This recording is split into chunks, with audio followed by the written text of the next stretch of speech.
hoy vamos a tocar el tema del final, cómo se acaba toda la época de Babel, que en ese momento no había Ashkenazim, no había Sefaradim, era toda una sola cosa. No es que, entonces, ¿de dónde salió el Ashkenazí y el Sefaradí si al final la Torah es una sola? ¿Cómo puede ser? Entonces eso es lo que vamos a ver ahora, de dónde sale y cómo termina la época de los Geonim y cómo se difunde la Torah en el mundo. Porque si la Torah prácticamente dijimos en Israel, se había los Masortim, la explicamos la semana pasada, que son los que hicieron el Keter Aram Sobá, los que escribieron el famoso Keter Aram Sobá, ya vimos la semana pasada, gracias. Pero la Torah en sí, la gran comunidad seguían viviendo en Babilonia, en Irak, aunque muchos judíos vivían en otros lados también. Pero vamos a hablar de la época de los últimos Geonim. Esta es la época de los últimos Geonim. Geonim quiere decir los sabios, los grandes sabios de las academias talmúdicas de Babel, de Irak. Uno de los últimos se llamó Rab Sherirah Gaon. Rab Sherirah Gaon fue uno de los últimos Geonim de la época más o menos, estamos hablando... No, ya pasó.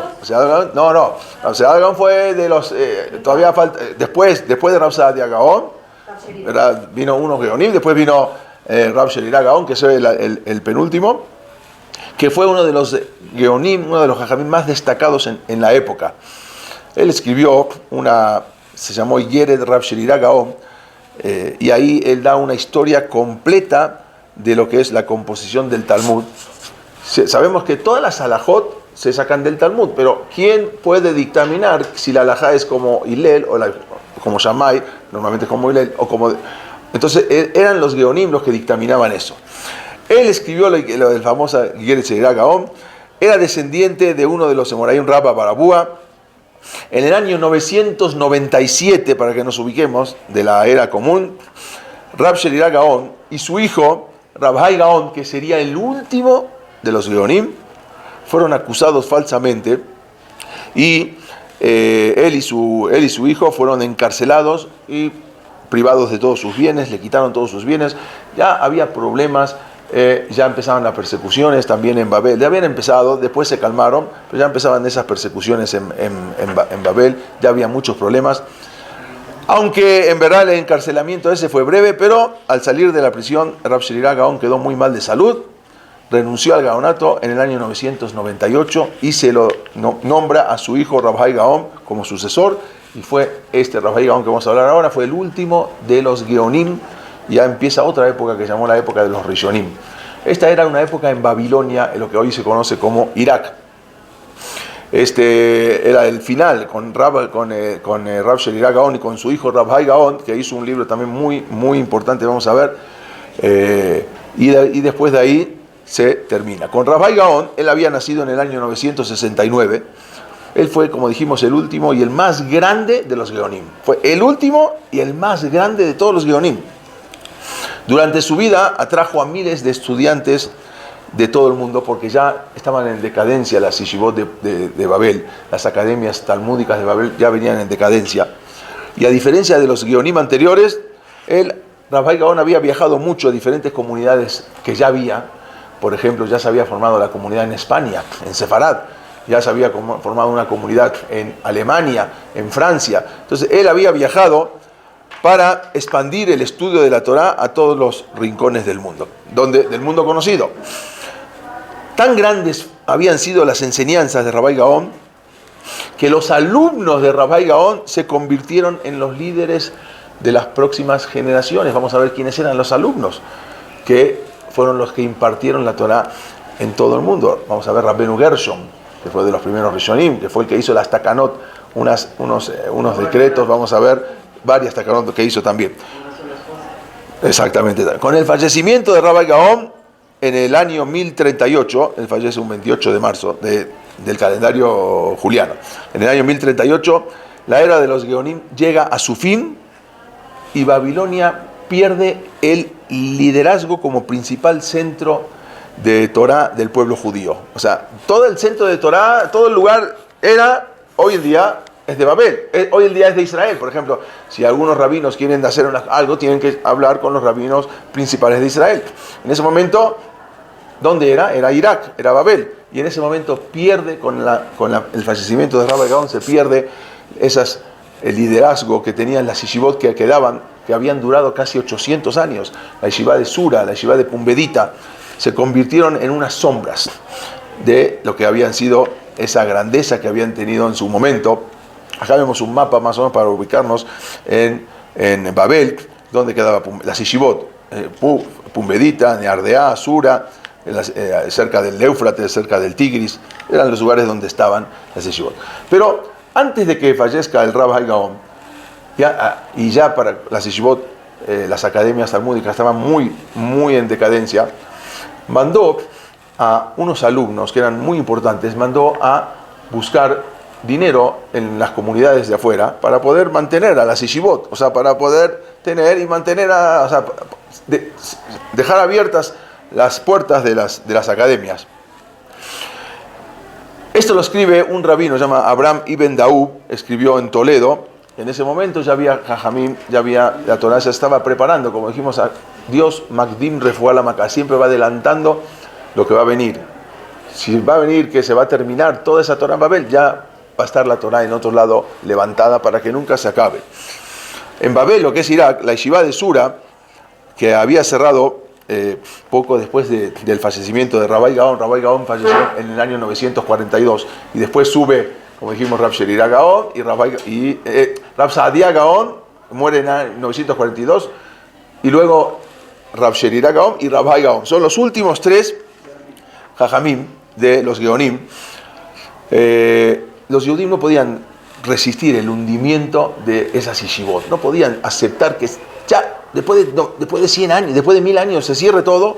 Entonces pusieron todo el empeño en darle una nueva vida, y enviaron a 4 jóvenes eruditos, jajamim muy grandes, alumnos de los Geonim, para pedir donativos en las yeshivot, y para que la Torah en diferentes lugares del mundo, para mantener las yeshivot, y esa Torah oral, todo ese Talmud que se había enseñado, que se había estudiado, que no se pierda y no se cierren las yeshivot. Sin embargo, el destino o la providencia divina es la providencia divina, que es el destino, quiso que ninguno de los 4 que salieron a juntar dinero regresaran, nunca más regresaron.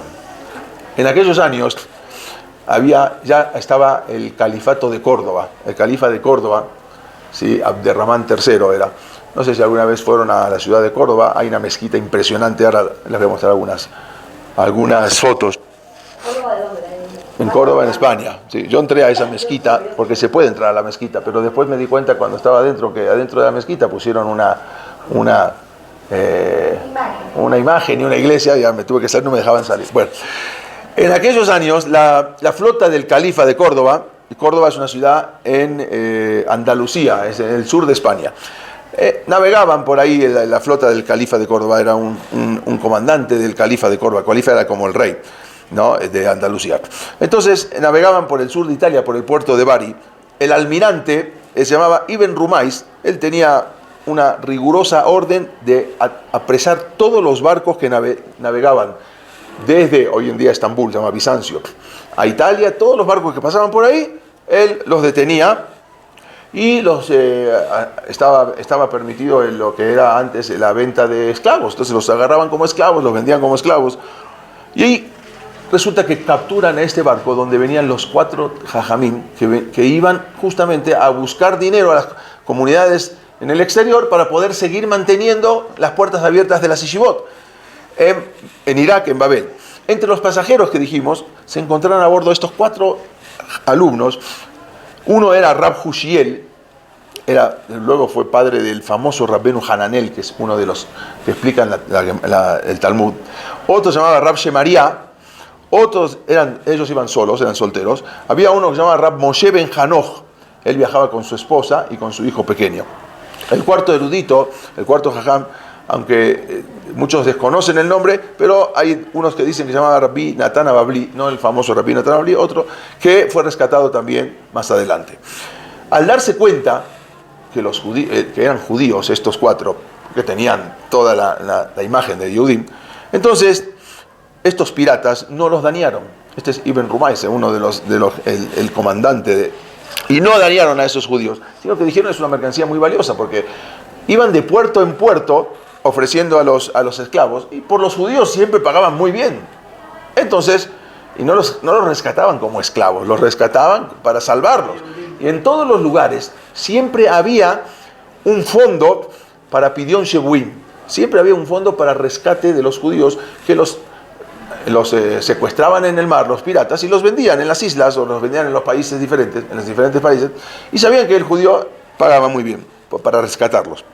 Entonces los llevaron a diferentes comunidades del mar Mediterráneo, a diferentes lugares para vender a estos judíos. Siendo que eran vendidos como esclavos, Iber Rumais, dijimos, primero llegaron a Rab Shemaria, a Alejandría, llegaron a Egipto, y ofrecieron ahí, y no ofrecían a todos juntos, sino ponían a uno, otros lo dejaban en el barco, ellos sabían cómo hacer el negocio. Entonces bajan a Rab Shemaria, era soltero, fue entregado en Alejandría, y en ese momento siempre los judíos sabían que tal día era el día de venta de esclavos. Iban al Zoco, se llamaba, a donde vendían al esclavo, y entonces ahí encontraban al Yehudí. No sabían ni que era un rabino tan importante que venía de Babel, solamente lo veían un judío. Entonces lo rescatan, una suma muy alta, lo habían vendido como esclavo, lo llevan, y al final, después con el tiempo se dieron cuenta que era uno de los más grandes jajamín, porque era el que venía con la Torá oral de Babel, de los Geonim, y lo ponen como el rabino principal de todo Egipto, de Alejandría. Y él fue el que pudo difundir la Torá en todo Egipto y en todo África. Esa Torá que todavía no se conocía de los Geonim, él la pudo difundir. No solamente en África, también en Siria, que todo dependía de ahí. Él pudo difundir toda esa Torá. Rab Shemaria, que nunca más volvió a Babel y se casó ahí. A otro, en Babel, no sé si supieron o no supieron, pero al final se cerraron las yeshivot. Ya, nunca más volvieron, se cerraron, pero era todo para algo. Era como la yeshiva de Bolojin, se cerró para abrir todas las yeshivot. Acá se cierra para expandir la Torá en el mundo. Al otro, que se llama Rab Hushiel, también lo llevan y lo venden en Túnez, en el puerto, un famoso puerto de Kairouan se llama.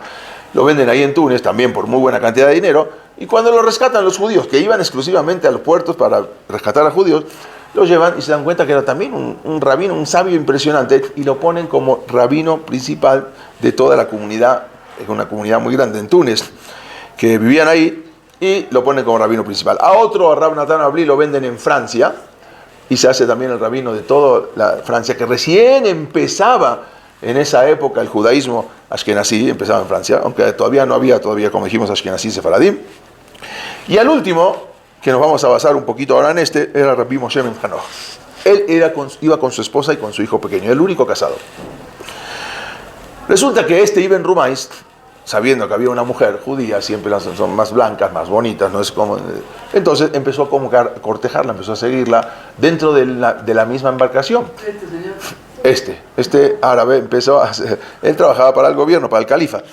Y como que la empezó a seguir, la empezó a presionar, y ella se dio cuenta que la miraba con esos ojos que los querían prácticamente como Abraham Avinu, ¿no? Si no dices que eras mi hermana, lo van a matar, decía Rab Moshe no, seguramente ella pensó que van a matar a mi esposo y lo van a tirar al agua y ahí se van a quedar conmigo. Entonces ella, tanto fue el que la importunó, que ella no quería y quería seguir siendo fiel a su esposo, y tomó una decisión un poco drástica. Lleno de miedo, en hebreo le dice a su marido que qué pasa con los que, cuando va a venir el Mashiach y la resurrección, qué va a pasar con los que están en el fondo del mar. También van a salir, también van a gozar de esa resurrección. Y entonces el esposo, sin sospechar a qué se refería ella, la pregunta, le dijo: hay un pasuk en un Teilim, es el Teilim en el capítulo 23, capítulo 68, en el pasuk 23, dice, como acá se ve un poquito mejor, Amar Hashem, Amar Adonai, Basham, Ashib, Mesulot Yam. Dijo Dios: los voy a traer, Basham, y también los voy a traer desde las profundidades del mar. Eso dijo, mira, este pasuk así lo dice, que en el Teilim, que sí, claro, no solamente que los que están enterrados, sino también los que están en el fondo del mar, o los que se desintegraron también, van a resucitar. En ese momento no terminó de decir el pasuk y la mujer se tiró por la borda, porque ella no quería que él quería serle fiel y no quería que después él la impurifique y que maten a su esposo. Al final él ahora se queda como prisionero, como esclavo, con un niño, con un bebé y encima con la esposa fallecida. Lo llevan en el año 950, lo llevan cautivo y lo venden en el Zoco. El Zoco es el lugar donde vendían el mercado de esclavos de Córdoba, en la ciudad de Córdoba, en España, en Andalucía. Ya él desolado ahora por la pérdida de su esposa y por el niño que se quedó también huérfano. Y peor aún, todavía lo van a vender como expuesto en el mercado. Y al final, como siempre, los Yehudim tenían un fondo y van a buscar a ver a quién pueden encontrar de judíos para rescatarlos. Y encuentran que había un rabino, un joven, y lo rescatan y se lo llevan así, con la ropa que venía puesta, como un mendigo. ¿Con el niño? Con el niño, obvio, sí, el papá con el niño. Lo rescatan por una cantidad bastante amplia. Y lo llevan a vivir a una casa, a un Betacneset que estaba ahí, en una casita, lo ponen ahí. Y él siempre estaba en el Betamidrash, siempre estaba estudiando, escuchando. Y en un momento ve que el Rabbi Natan, estaba dando una clase muy importante y con la gente que estaba escuchando ahí, y él, este rabino, ahí en un costadito, como un pobre, como un mendigo. Entonces escucha que hay un tema muy difícil y como que se traba un poco el rabino y no sabe seguir. Entonces se levanta él con toda la humildad y empieza a explicar ese tema muy difícil que estaban estudiando, de Tumá y Tará, de impureza. Entonces se dieron cuenta que este no era cualquier mendigo, cualquier pobre que habían rescatado. Se dieron cuenta, entonces le empezaron a decir: ¿quién eres tú? ¿De dónde saliste? Empezaron a averiguar, se dieron cuenta que era un jajá muy grande, y el mismo Rabbi en ese momento se baja y le dice: tú vas a ser ahora el próximo rabino de acá. Rabbi Natan, Rabbi Moshe Ben Hanoch. Moshe Ben Hanoch. Este Rabbi Moshe Ben Hanoch le dijo: de hoy en adelante yo no seré más el Rab, ni el Dayan, ni el juez, sino que ahora el cargo te corresponde a ti. Tú eres el digno, el Raúl, de ser el juez y de la comunidad de Córdoba. Por lo tanto, vas a ser el Rosh, la cabeza de todas las comunidades de Andalucía, que es el sur de España. Más adelante, cuentan que este almirante, Ibn Rumais, se enteró que que había vendido como esclavo, ahora era el rabino líder de toda la comunidad. Entonces dice, fue con el califa y le dijo: me kahtaut, le dijo: perdón, vendí algo equivocado, porque no lo vendí por el valor que era, yo me equivoqué. Quería que vuelva a otras, resarcir la venta, porque estaba mal vendido, lo vendí por un valor y no era cualquier persona. Hicieron un juicio para ver, porque decían: no, perdón, me tienen que devolverlo, vale mucho más. Y en ese momento participó uno de los rabinos que fue el que también trajo toda la Torá a España, se llamaba Hasdai Ibn Shaprut, que fue el rabino que trajo toda la Torá a España, y al final, él era, vamos a ver cómo llegó a ser el asesor y el médico del califa, trabajaba justamente ahí con el califa en la ciudad de Córdoba, y entonces al final ganó él, o sea, ganó el Yehudí, no lo volvieron a vender, lo que se vendió y se terminó.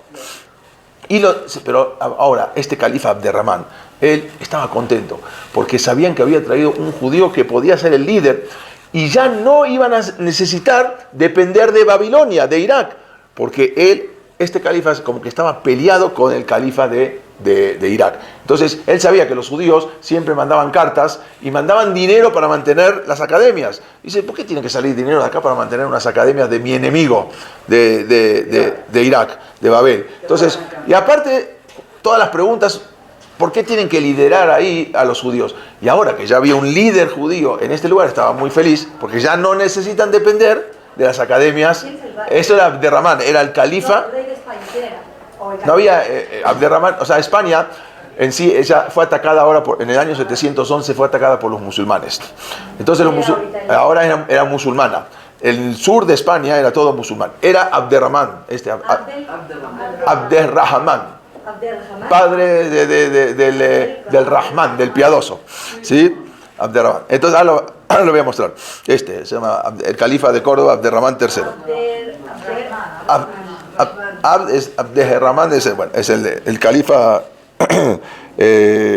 piadoso. Bueno, entonces en ese momento Córdoba, la ciudad de Córdoba, empezó a ensombrecer esa fama de las academias de Babilonia. Las academias, las yeshivot en Babilonia se empiezan a cerrar porque nunca llegaron estos con el dinero, se empiezan a cerrar y empiezan ahora, el liderato lo tomó Córdoba, lo tomó España, el liderato de la Torá Babel, y ahí empieza toda la Torá que va a venir más adelante con los grandes rabinos, el Ramban, el Nachmani, el Rabbenu Yonami, Gerundi, todos los grandes rabinos que van a venir salen de aquí, de este rabino que empezó a difundir la Torá en España. Entonces, de una escuela talmúdica muy discreta, ahora con Rabbi Moshe Ben Hanoch, se desarrolló una academia de prestigio de las que venían como que eran la secuencia, lo que seguía después de que se cerró las academias. Y acá se terminan en Babel toda la época de los Geonim. Entonces Córdoba, la ciudad de Córdoba ahora se convierte en la luz de la Torá de Andalucía, y de ahí salen, tuvo varios alumnos, y los alumnos de este Rabbi Moshe Ben Hanoch fueron muy grandes. Fueron Rabbi Hasdai Ibn Shaprut, que trabajaba en el gobierno, Menachem Ben Saruk, Dunas Ben Labrat, Rab Shemuel Anagit, que eran los primeros Rishonim.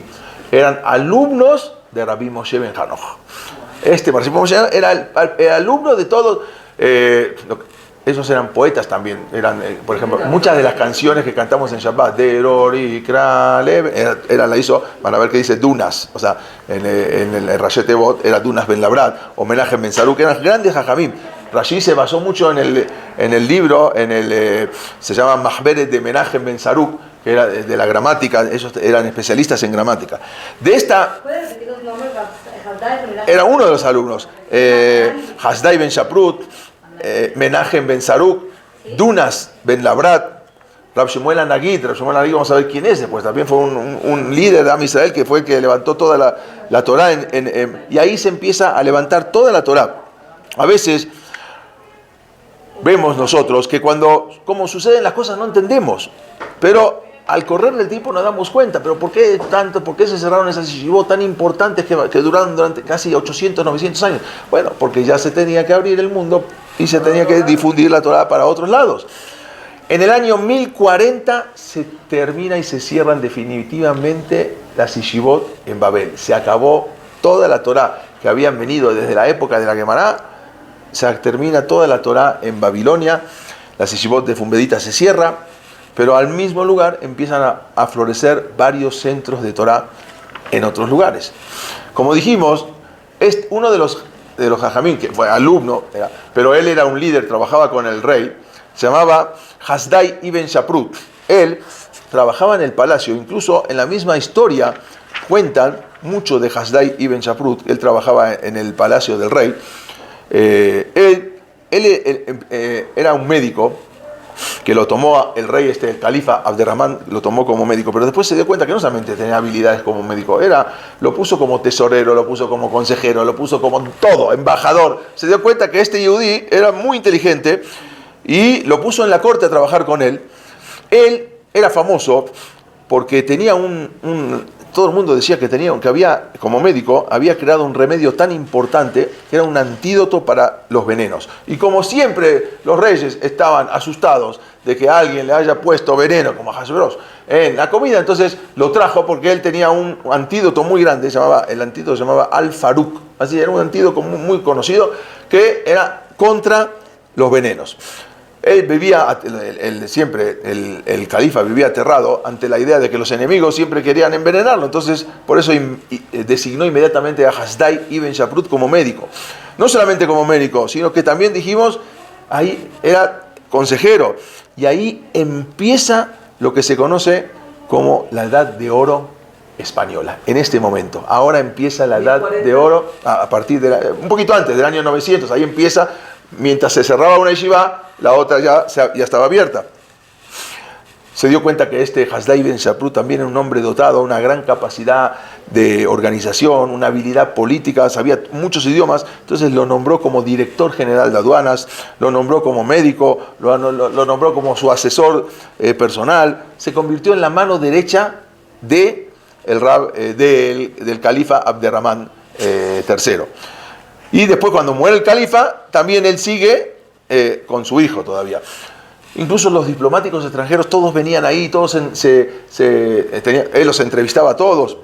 Le decían el príncipe de Israel, de las comunidades del Andaluz. Andaluz después se conoció como, así le decían los árabes, al-Andaluz. Después se conoció como Andalucía, en España, en el sur de España. Y él hizo todo para mejorar la posición económica, la posición cultural y para que se esparza la Torá en España, para difundir todo ese conocimiento de la Torá. Y más cuando llegó este rabino, lo que lo pusieron ahora como líder, que él traía toda esa Torá oral que traía de Babel. Incluso hay esto no viene mucho al caso, pero había en Navarra, España estaba dividida, no era como España, estaba dividida en lo que era en muchas provincias. No era una España en sí. Había una provincia, la provincia de Navarra, había una reina, la reina madre, le decían Toda. Él tenía un nieto que fue rey, que ese era muy gordo, era muy obeso.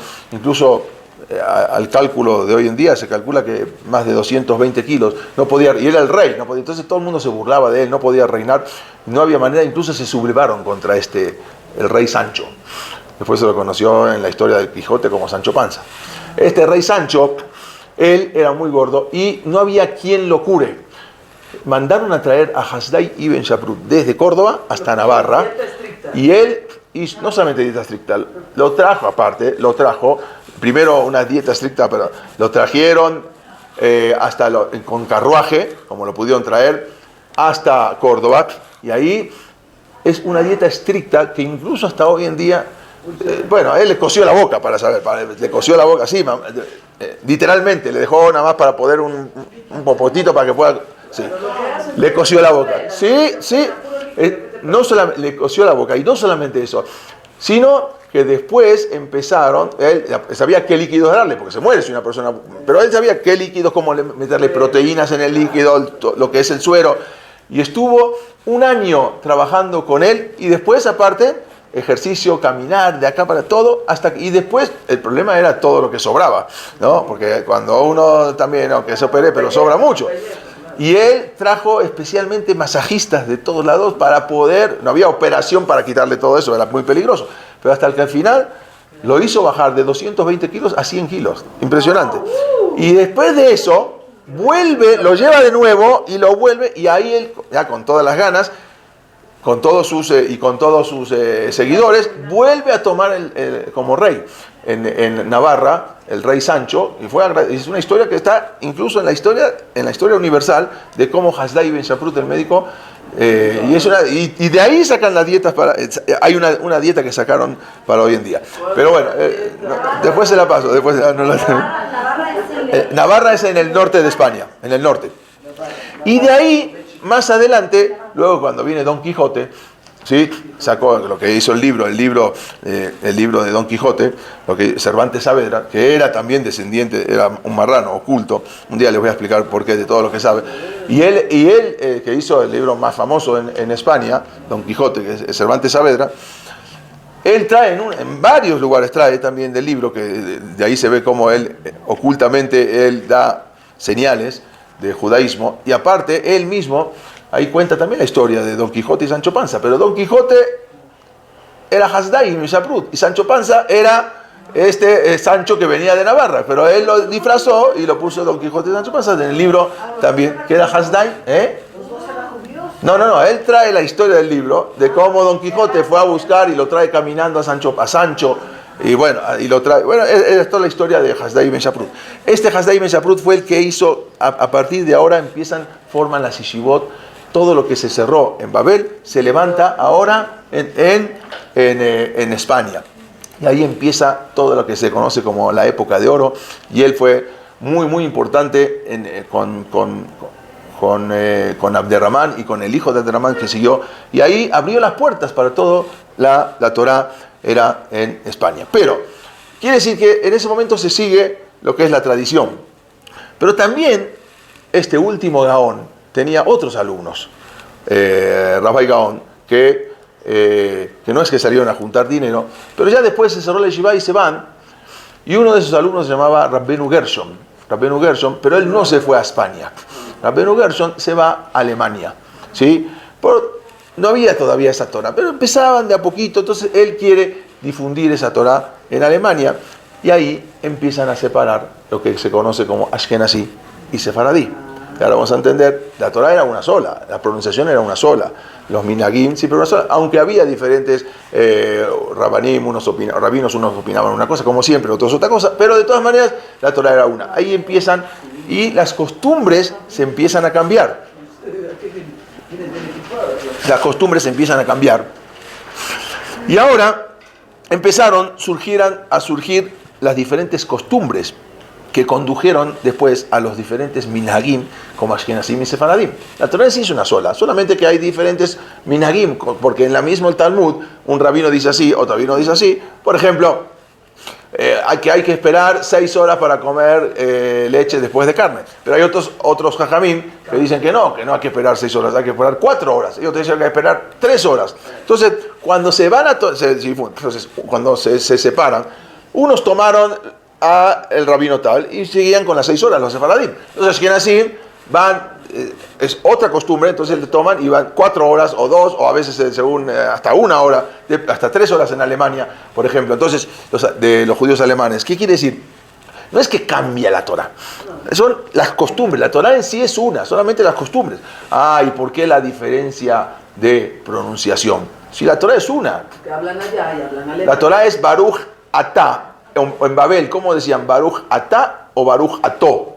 O Amonai o Amonoi. O sea, ¿cómo se decía? ¿Por qué cambió? Bueno, eso es muy fácil. Porque no es lo mismo como hablaban en latín, el español, el castellano en España, que la boca es mucho más abierta, la pronunciación, que como hablan mucho más cerrados los anglosajones, o en Alemania, que es mucho más cerrado. Ustedes escuchen a un americano cuando sufre el Sefer Torah y cómo pronuncia la verajá, como que si fuera que tiene una papa en la boca. ¿Sí? Porque y más un alemán. Entonces ahí se empezó a cambiar un poco las pronunciaciones. Y más que en las vocales, si ustedes ven, en las vocales de hebreo hay 2 A. Hay 2. Una es makaf y otra es kamatz, ¿no? Una es pataj, pataj es abierta, pataj es abrir, ¿sí? Liftoach. Y otra es kamaz, kamaz es cerrado. Entonces, pero las dos se pronuncian A. Verdaderamente no se pronuncian A. Verdaderamente la pataj sí es A, porque es la boca abierta, y la kamaz es A.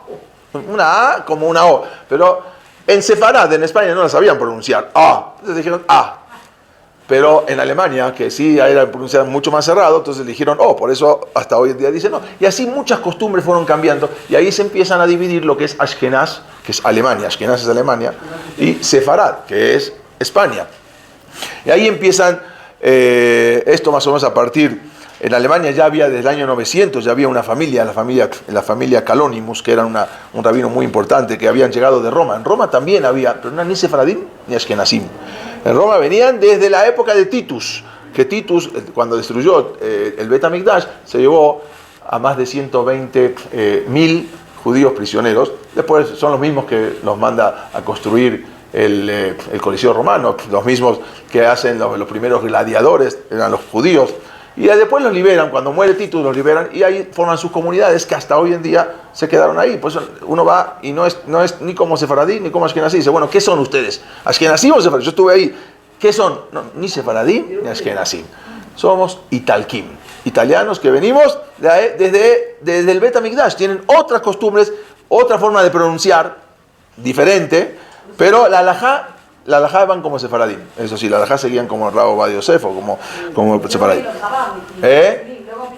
Pero eso es otra cosa, está bien, eso más adelante con el Baal Shem Tov. ¿Los italianos pronuncian como los alemanes? No, más como los sefaradim, pero es un poco diferente también.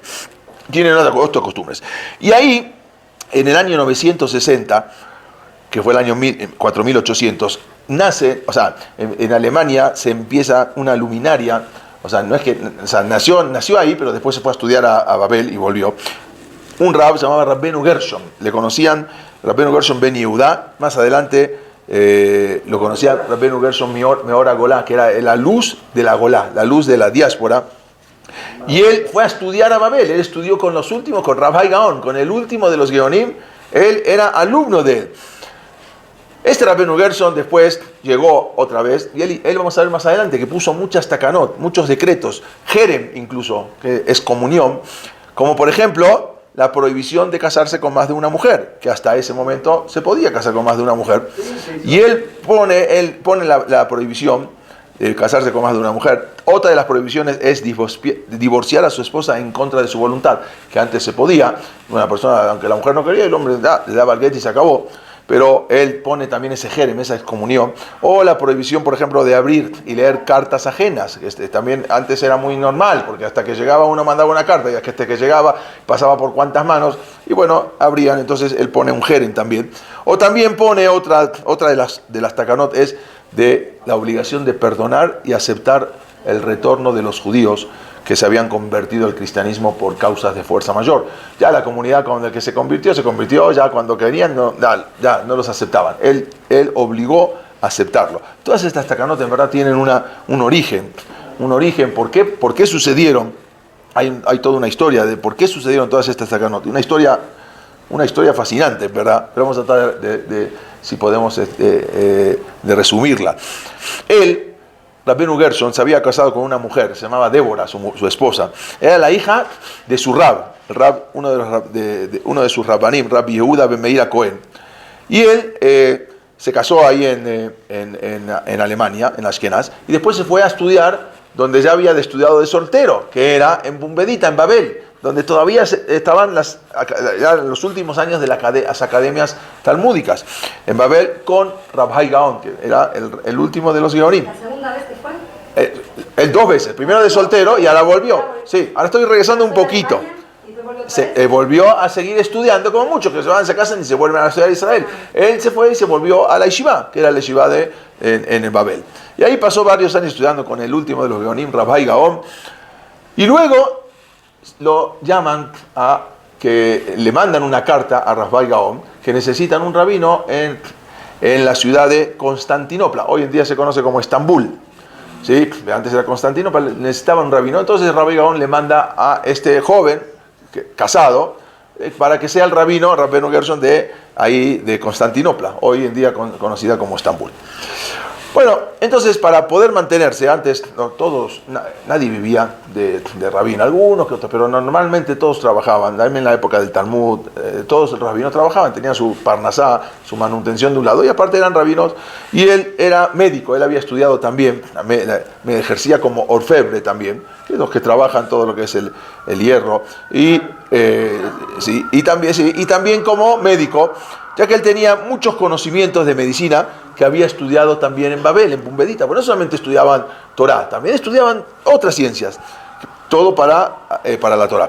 En esos tiempos hubo un gran incendio en Constantinopla, en Estambul, y se quemó casi parte de la ciudad.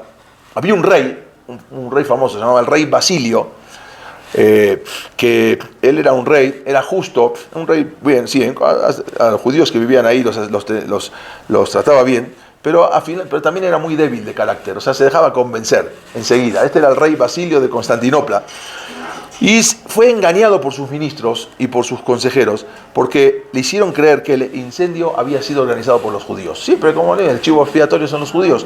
Entonces lo convencieron de que los judíos fueron los que organizaron el incendio para perjudicar a los cristianos. Entonces, por este motivo se deja convencer y manda un decreto que todos los judíos tienen 2 opciones: o convertirse al cristianismo, o de lo contrario, abandonar el país. Bueno, a poco tiempo y a consecuencia del incendio, obvio, comenzó a expandirse una epidemia. Porque después del incendio y después de todos los problemas siguen lo que son las epidemias, la cual moría mucha gente. Rabbeinu Gershon, él había utilizado todos sus conocimientos en la medicina para poder salvar a las personas, no solamente a los judíos, sino a los no judíos. No había muchos médicos, que digamos, como hoy en día. Al poco tiempo se enferma también la princesa, la hija del rey Basilio, también con la epidemia, y ya no había quien pueda curarla. Los pocos médicos que había vinieron a curarla, ya estaba muy mal, a punto de morir. Y se presenta en el palacio Rabbeinu Gershon, que sabía medicina también, yudí, Y le dijo, se presenta como un judío más que venía a curar a la hija del rey. El rey le dijo, mira, te propongo lo siguiente. Si logras curar a mi hija, te voy a dar todo lo que me pidas. Pero tú como judío, de lo contrario, si nada más vienes a burlarte de mí y no la curas a mi hija, te voy a cortar la cabeza. Así que Faddal, ven, si quieres, pasa y a ver, adelante, a ver si la puedes curar. Cuando Rabbenu Gershon entró a la habitación donde se encontraba la niña, se dio cuenta de que estaba agonizando y que no había nada más que hacer. Entonces lo único que quedaba era rezarle a Dios para que la pueda salvar y así beneficiarse también los judíos. Y en ese momento es lo que hizo por el bien de todo el pueblo judío, y acaso el juez escuchó las plegarias y la niña de a poco empezó a mejorar. Algo que ya no había, estaba desahuciada. Y se curó. El rey Basilio, como le había prometido, le quiso recompensar con mucho oro, con mucha plata, para que el rabino nunca más necesite trabajar. Pero Rabbenu Gershon no aceptó. Rabbenu Gershon le dijo, lo único que te pido es que canceles el decreto que hiciste contra los judíos. Eso es lo que te pido. No quiero ni oro ni plata. Quiero que canceles el decreto en contra de los judíos. El rey Basilio entonces canceló el decreto y a partir de ahí se convirtieron en grandes amigos. Porque lo llama y lo pone ahora como consejero del rey a este judío. Porque se dio cuenta que los otros consejeros que eran antisemitas y eran solamente para provocar un daño a los judíos, y lo pone como principal consejero, así como Hashverosh que puso a Mordejai, lo mismo, él pone a Rabbenu Gershon. Pero así como Hashverosh tenía un consejero que se llamaba Amán, este también tenía un consejero que se llamaba Johan, y este Johan odiaba a los judíos, en especial a Rabbenu Gershon, porque se dio cuenta de que este estaba sacando su lugar. Entonces lo odiaba rotundamente, y entre las tantas charlas una vez que tenía el rey con Rabbenu Gershon, en cierta ocasión le contó que aparte de ser médico, él también era herrero, orfebre, eran los que fabricaban y sabían hacer todo tipo había estudiado todo eso. En otra de sus charlas una vez relató cómo Shelomo Amelech, como el rey Salomón tenía su trono, un trono impresionante, como cuenta, que tenía escalones y que tenía animales, y era todo mecánico, no existía la electricidad, pero era como solamente pisaba el primer escalón y mecánicamente lo iba subiendo hasta que llegaba arriba, se sentaba y automáticamente todo mecánico, todo estaba calculado exactamente como se daba vuelta y le ponían la corona, pero todo mecánico, no eléctrico, era algo calculado exacto. Vieron como a veces, como no sé si alguna vez un video que cae una bolita y toca acá y por acá. Bueno, todo es mecánico, no es eléctrico. Por lo tanto, cuando escuchó esta historia fascinante del trono de Shelomo Amelech, el rey Basilio le pidió a Rabbenu Gershon, quiero que me hagas un trono igualito que el que tenía ese rey Salomón. ¿Cómo te voy a hacer un trono? Sí, tú sabes, tú eres ingeniero, tú trabajas con el hierro, te pago todo. Ese trono vale lo que valga, lo que cueste, yo te traigo todo el material que necesites, quiero que me hagas un trono igual. Él no quiso hacerlo, y yo lo quiero de oro. Y te voy a poner todos los trabajadores a tu disposición. Pero Rabbenu Gershon sabía que él es el que va a idear, el ingeniero, pero los trabajadores, más de uno se va a agarrar un poco de oro y se lo va a llevar, y después me van a culpar a mí que me robé el oro. Pues yo no quiero, porque sé que los trabajadores, no puedo tener confianza en los trabajadores que me vas a poner. Y van a robar algo de oro, de plata, lo que sea. El rey le insistió y le dijo que eso no importa y que por lo tanto no te preocupes, si van a robar, yo quiero que tú me hagas eso, el trono, así como el del rey Shelomo. A Rabbenu Gershon no le quedó otra opción, y tuvo que comenzar a hacerlo. Le mandaron dinero, le mandaron oro, le mandaron plata, le mandaron todo para que lo pueda hacer, mientras él no era el que trabajaba, pero él era el que daba las indicaciones. Tardó varios años en concluir el trono igualito, una réplica de Shelomo Amelech, del rey Salomón. Pero una vez terminado, el rey y toda la corte quedaron maravillados, porque, como dijimos, subía un escalón y era cosa automático, lo empujaba hacia el segundo, hacia el tercero, hacia el cuarto, y ahí iba subiendo, se sentaba inmediatamente venía una corona, se le ponía todo como automático, algo impresionante, el mecanismo, el funcionamiento. Cada escalón contaba con diferentes figuras de alimanes a ambos lados. El rey solamente tenía que pisar poner el pie en el primer escalón, y los demás escalones, como dijimos, lo iban subiendo automáticamente hasta llegar al más alto. Entonces, ya sentado arriba, se activaba un mecanismo de que el águila le colocaba automáticamente la corona. Bueno, el rey Basilio, cuando le dio miedo, yo no sé, va a poner el pie y solo, nunca habían visto una cosa así. Entonces le pidió a Rabbeinu Gershon que él suba. A ver, tú dime cómo se sube, tú eres la muestra, enseña tú y ahí me dices cómo se hace. Entonces, el Rabbeinu Gershon, cuando lo hizo exactamente, le mostró.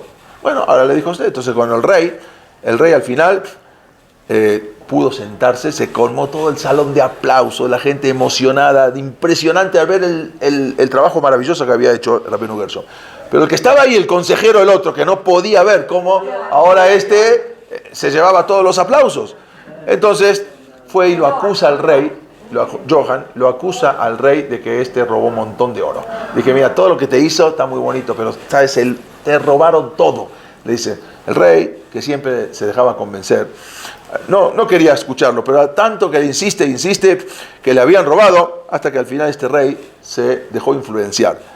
Y lo manda a llamar a Rabbeinu Gershon, le dice, mira, queremos pesar esto, porque queremos saber, yo te di tanta cantidad de oro, quiero saber si verdaderamente está esa cantidad de oro puesta en el trono o no, porque de repente hay la mitad, y yo no sé si te robaste la otra mitad. Pero él le dijo, Su Majestad, usted mismo me prometió que iba a aceptar. Yo le dije que yo no tenía confianza en los trabajadores, y usted, sin embargo, me convenció que sí. Bueno, pero había un problema. El rey sabe cuánta cantidad de oro le dio, pero no sabe cuánto pesa el trono. ¿Y cómo iban a pesar el trono si no existía una báscula en ese momento para poder pesar ese tipo de cosas? No había ese tipo de básculas que hoy en día sí hay, pero antes no había. No se había inventado esa báscula. Entonces, no había manera de pesarlo. Entonces, no había manera de acusarlo. No había pruebas para decir que falta oro.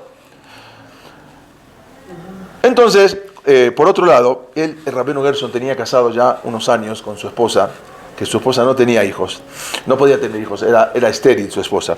Y él, por más que era médico y todo, tenía varios años. Alguna vez su esposa Débora lo convenció para que pueda casarse con otra y que pueda tener hijos, sin divorciarla, porque no había ningún problema de casarse con más de una mujer. Al final Rabbeinu Gershon aceptó, él no quería, pero accedió y se casó con otra mujer. Esta mujer, la otra, una mujer obvio judía, fue sobornada por Johan, ese consejero Goy, que la sobornó a esta mujer y logró para convencerlo, para que convenza a su esposo de cómo se puede hacer para pesar el trono. Porque él quería esa prueba de cómo, pero no había manera. Entonces ella empezó a convencer a Rabbeinu Gershon que le diga cómo se hace. O sea, tú sabes cómo se puede hacer o cómo se puede inventar una báscula para pesar. La nueva esposa. La nueva. Exactamente. Entonces al final el Rab le reveló la manera. Mire, sí hay una manera y es muy fácil. Pero el Rab no la quería decir, obvio, para que no vengan a culparlo. Solo necesitas poner ese trono, ¿sí?, en un barco. Necesitas ponerlo en un barco. El trono no se podía pesar, pero se podía cargar entre mucha gente.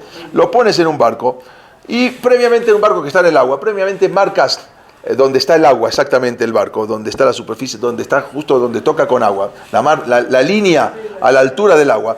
Y luego observas, cuando pones el trono, vas a ver cuánto baja el barco. Muy bien. Luego haces una línea hasta donde bajó el barco. Luego quitas ese trono y luego empiezas a poner piedras, pequeñas piedras, y lo mismo hasta que baje a la misma altura. Luego sacas esas piedras y las pesas una por una y te vas a dar cuenta cuánto pesa el trono. Y esa es la manera.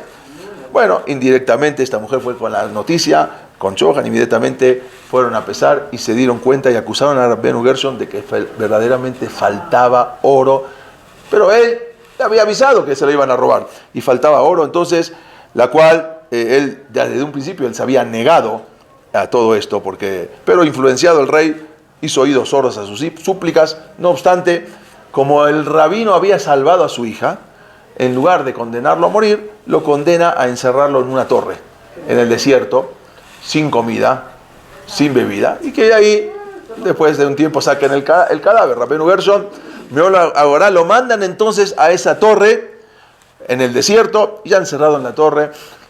La siguiente noche Rabbeinu Gershon de repente escucha el llanto de una mujer, que era su esposa, la primera esposa, ¿no? Débora. Y ahí escucha que ella vino para morir junto a él. Dijo, ¿por qué viniste acá? Vine a morir junto a ti. Yo soy tu esposa y vine a morir junto a ti. Rabbeinu Gershon le dijo, no va a suceder de ninguna manera, sino que ambos nos vamos a salvar. Y entonces le dijo cómo tiene que hacer para salvarlo. Algo impresionante, porque también así lo hicieron. No quiero explicar mucho porque es un poco complicado, pero es un escarabajo que tiene, es como un hilo que va dejando de una araña, no sé cómo es bien, no entendí bien, es muy difícil de explicar, pero es un hilo impresionante, indestructible, es un hilo muy duro que lo hizo sacar, lo hizo amarrar a eso, jalar duro con el escarabajo. Bueno, es algo medio complicado, no quiero entrar ahora. Sí existe la posibilidad, yo lo vi, que existe como una cuerda, se hace muy dura, lo salvó y se escapan los dos y se van juntos a Alemania. Se van de nuevo y vuelven. ¿Hay un escarabajo para hacer eso? Para sacar los barrotes, romper los barrotes entre él, la fuerza y el animal, y jalar y no caerse, sino como una cuerda. Es una cuerda que se van bajando, es como una telaraña durísima, muy dura, que no se rompe. Y ahí se van bajando, se pudo escapar. Cuando entran después, Tuvo que conseguir el escarabajo la esposa, ¿no? él le dijo todo. Le dijo todo cómo hacer. Había una técnica para salir. Al final se escapan. Se van Pero ¿quién viene después de varios días para ver? El otro consejero quería ver los huesos que habían quedado. Él era el único que tenía la llave. Cuando Johan entra, entonces, no, él se da cuenta, abre la puerta con la llave y se da cuenta que no hay nadie. Pero no entiende qué pasó, ni nadie entendió, y la puerta se cerró. Con el viento, o no con el viento, con la llave afuera. Y por más que gritó, pataleó y todo, después de varias semanas lo encontraron muerto a este Johan ahí mismo. Y él se pudo escapar y llegan otra vez a Alemania, donde él vivía, y ahí empieza Rabbeinu Gershon a impartir toda la Torah. Se escapó de Estambul. ¿Solamente con la primera mujer? Con la primera mujer. La segunda. Muy bien. Y ahí él empieza a enseñarle la Torah a sus alumnos.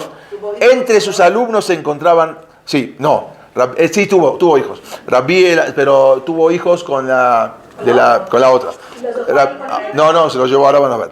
Rabbi Elazar Ben Ishaq, Rabbi Shimon Agadol, que fue el maestro y tío de Rashi, Rabbi Yaakov Ben Yakar, de los más grandes jajamín, que ahí empieza a salir toda la Torah en Ashkenaz. Rabbeinu Gershon también tuvo un hijo, había tenido un hijo con esa señora, que al final abandonó la religión porque presionado se convierte al cristianismo para escapar de las persecuciones.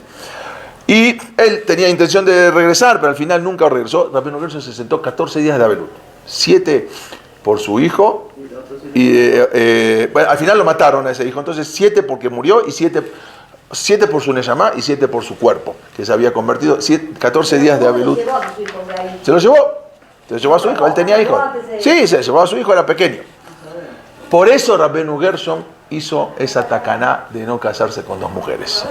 Por lo que le pasó. Después de todo lo que le pasó, a veces las mujeres se enceran, y él hizo tacaná que está prohibido casarse con 2 mujeres.